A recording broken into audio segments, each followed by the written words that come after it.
everybody. Hey everyone. Hello and welcome. Thank you for joining me for today's and this week's Tuesday tip at 2. All right. So, we are going to jump right into today's and this week's episode. I'm excited about this one because I just had a very recent experience with the subject of appraisals.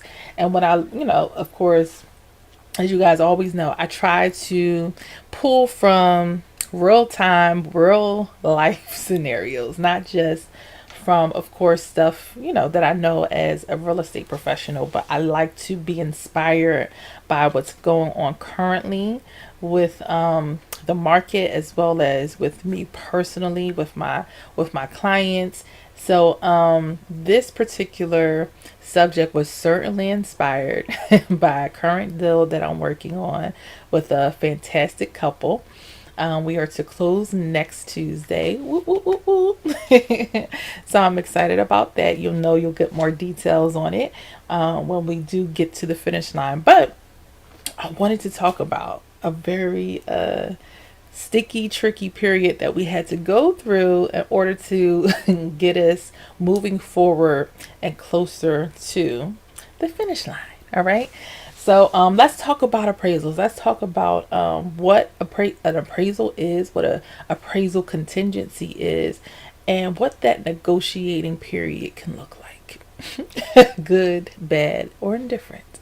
All right. So thank you for joining me, Danielle J. Mitchell, your up and coming queen of real estate, for today's and again this week's Tuesday tip for two. So before we get started, I need you guys to like, share, and subscribe. Okay. As I always say, if these videos are helping you, if they're helping people that or could potentially help somebody that please feel free to share. Even if sometimes what I come across a lot is that people will know their sister, their cousin, their brother, their parents, or whomever. Maybe they're already working with a realtor, but sending my video can just help them through the process of education, right? So even if they already have a realtor, even if you already have a realtor, I like doing this platform, not just a way to get more clients. That's not the only way. Of course, we hope that's one of the results, but most importantly, I'm excited to help to keep you guys educated and informed, because the home buying process is a lot of steps. It's a lot of emotions. It's a lot to try to understand in a really short amount of time. Okay. So I like to give you guys the honest, the real, and the education to help you feel more comfortable in your home buying or purchasing process. No, home buying or selling process, because buying and purchasing is the same thing. But moving on. So, as we talk about the subject of appraisals, so I had a situation with some clients that came up where we got to the point of the appraisal. Okay, so the appraisal is pretty much when your mortgage company orders an appraisal company to come out and do an appraisal. I can't help but say the word, okay? But it is the official assessment of what your home is worth, okay? So that is what an appraisal is for. That is what an appraiser does. You have an appraiser who is licensed by the state. They come out and they, based on not just the comps in the area. So me as a licensed professional, I'm giving you your home value based on simply comps, right? Pretty much is just the trend of what's going on in that specific neighborhood and comparing it to other properties as close to the one property as possible, right? So what appraisers do, they come in with a lot more detail. They use comps as well as some other factors that are more detailed and concise in coming up the exact value of your home. Now, typically, licensed professionals are not very far off from what their appraiser would, what their assessment is, right? So that's why it's very important to do comps and kind of give clients a range, right? So typically, if I'm representing a buyer and we're putting in the offer, it is important to give my client comps, right? And letting them know, hey, this is what the house is worth, and we base that we'll base our offer on the comps, on the scenario, right? If it's a multiple, offer type situation. And as we know, the last couple of years have been very aggressive market, right? Low inventory, a lot of buyers and all that good stuff. So it is very common to go in well above list price for a property. Especially these last couple of years. It's very, very, very, very common to go in well over, whether it's 10, whether it's 20. I know some realtors assess it at 8% above the list price that you're going over. So it is very common. One of the saving graces during this time has been getting an appraisal done. Now, don't get me wrong, a lot of people's strategy has been to waive an appraisal contingency, right? So waiving it means that when the mortgage company has an appraisal done on the property, the mortgage company does it because they're like, hey, we're only going to lend you the amount that the property is worth. Okay, that's as far as they go. So if your house is worth $300,000, I'm sorry, if your purchase price is $350,000, but it is only worth $300,000, the bank is only going to loan you $300,000. Okay, so that means that you have to negotiate that in between, right? That $50,000. Whether either you're coming with that full 50,000 or you're negotiating some kind of number, in between there. Okay. So the saving grace, back to the story, the saving grace during this time with this market has been the appraisals, right? And keeping that contingency in there. A lot of people have been waiving inspection contingencies, but the appraisal contingency is your last kind of saving grace to back out of a house or deal, right? And so even though you may go in, so one of the things, the strategies that you kind of come up with as a buyer on the buying side is that it's like, hey, all right, we can go in at 25,000, over asking. We can go in at maybe no inspection contingency, but we're going to keep that appraisal contingency so that you're not overpaying for our house, right? So even though, we're throwing, all this money at it just to win it, you have the appraisal contingency, which is going to be your buffer. It's going to be the tell, right?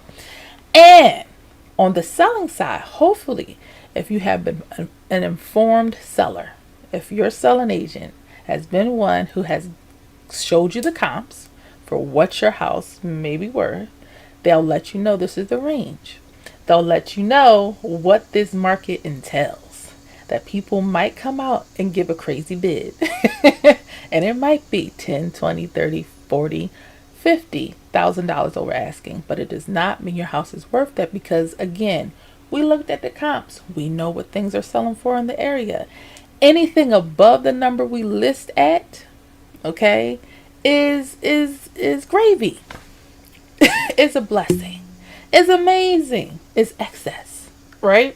So when you have an informed selling agent who understands, hey, this is the market, when you have an informed seller, that is awesome. But guess what? That's not always how it works. That's not always how it works. So sometimes you might bump into a situation where the appraisal comes in and it's like, what? And there are times, and we're not going to talk about that today. There are times when appraisal can come in and it's well below the value of a home, and it just makes absolutely no sense. It just makes no sense. And that is true. There are steps you can take for a scenario like that. But in this particular case, and a typical, in a typical scenario, will come in a lot lower. It can be 50, it could be 20, it could be $30,000 lower than the agreed upon price. So now, what do you do? So that is when everybody has an option. Okay, so on the selling side, an appraisal comes in lower, you can choose to accept the appraised value. Okay, you can choose to say, hey, I know that I listed my property for 25,000. I'm sorry, for 325,000. I know that the offer was 350, but I am okay with taking the appraised value of 320 or 325, right? Because I was an informed seller, so I'm okay with taking that. Right? The other option is, you know what? Nope. I want more. I don't want that. I want to negotiate and see if they would, come up with the 350. Or my bottom number for the property is 340. Okay? That's an option. So that you can negotiate what number will work. So the seller can accept the appraised value and move forward. The seller can say, you know what? Nope. I'm a counter and let's see if the buyers can pay for it. Or the seller can just walk away completely. All right. The buyer has very similar options, right? So the buyer now, if a appraisal is coming in lower, so the buyer is not going to walk away from the deal, right? Because that's good for the buyer, and that will be great if the seller says, I'm gonna meet the appraised value, because that's less money out of pocket for closing, less money for your mortgage, right? But in other case scenario, right, you can negotiate and say, all right, I'm gonna come out of pocket for a certain amount, right? And again, if the appraisal comes in and it makes sense, you can't rebut the appraisal. It's like, nope, this is just what the house is worth. Then you have to consider, do I have the cash to be able to negotiate? Back to my story.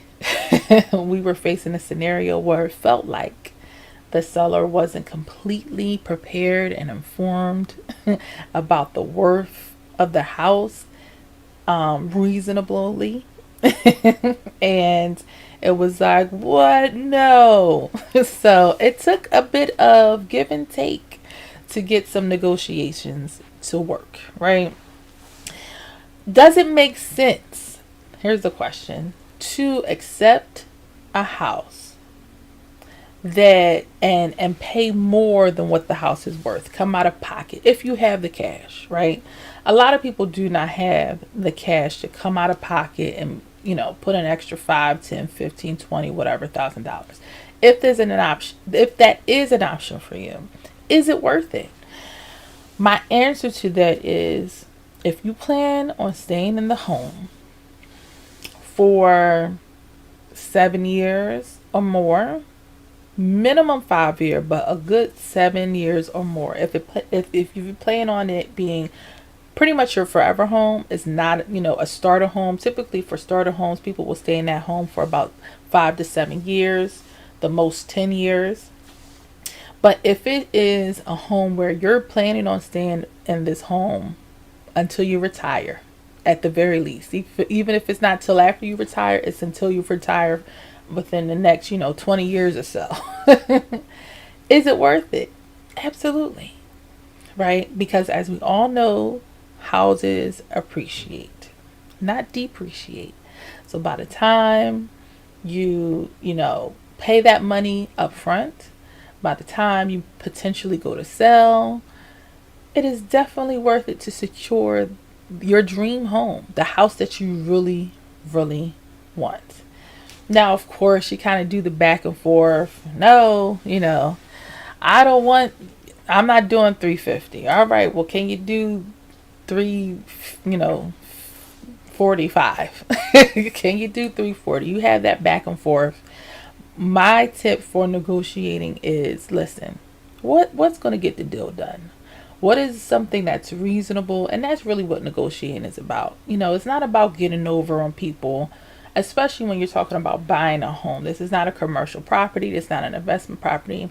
These are people's lives. This is somebody who really wants a home. My particular clients have been looking for a long time to really find something that they can see being in for a very long time. So when you're coming down to the wire of negotiating things, is it worth it in the long run to get the home that you're going to be staying in and create memories for a long time to come in the next foreseeable future? Absolutely. Absolutely. It is, because, and I really, to be honest, I wanted to confer with a colleague of mine to say, am I steering my clients in the right direction? Of course, I know that houses appreciate. Of course, I know that this is a great house and all that good stuff. But I want to make sure that I'm steering my clients in the right direction at all times, right? Because it's not about just getting a deal done. It's not about just going to closing, but it's about doing something that makes sense and that's for the benefit of the client in the long run, right?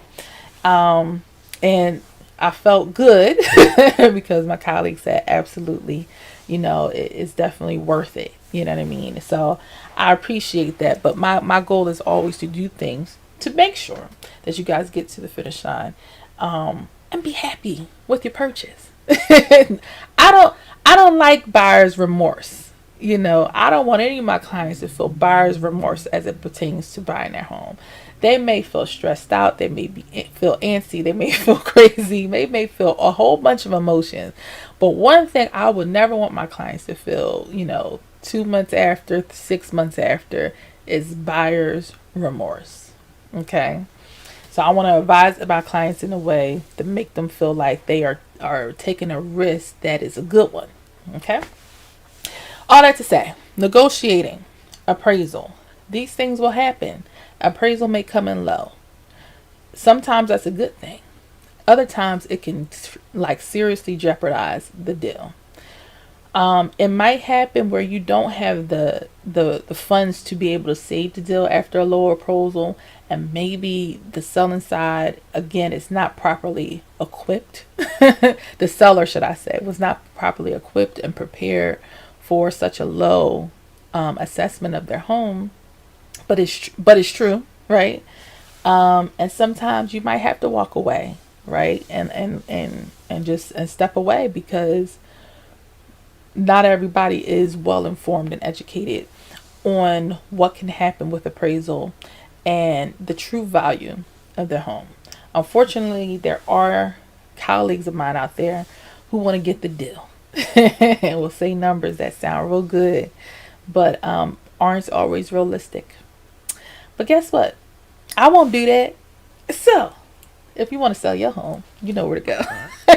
You can go to book.djmrealtyco.com. I am a lot more conservative when it comes to numbers because I would rather let buyers duke it out when they go to put in, when we're in a multiple offer situation to bring in the best of FIDO than, have it high and sitting on the market and all that good stuff. If you're a buyer, and you need me to keep you educated and informed all throughout the home buying process, I'm here for you, okay? And you can go to book.djmrealtyco.com as well and book your buyer consultation, okay? I hope that was helpful for you guys. I know I rambled a little bit. How long did I take? I did not bad on time. Okay. Thank you for being with me today. Remember, there's no place like home, no place like home buying, and I'll be sure to talk with you guys next week if I'm not closing on and on during that time for an all new Tuesday tip at 2. Enjoy the rest of your day. It's beautiful outside, and bye-bye.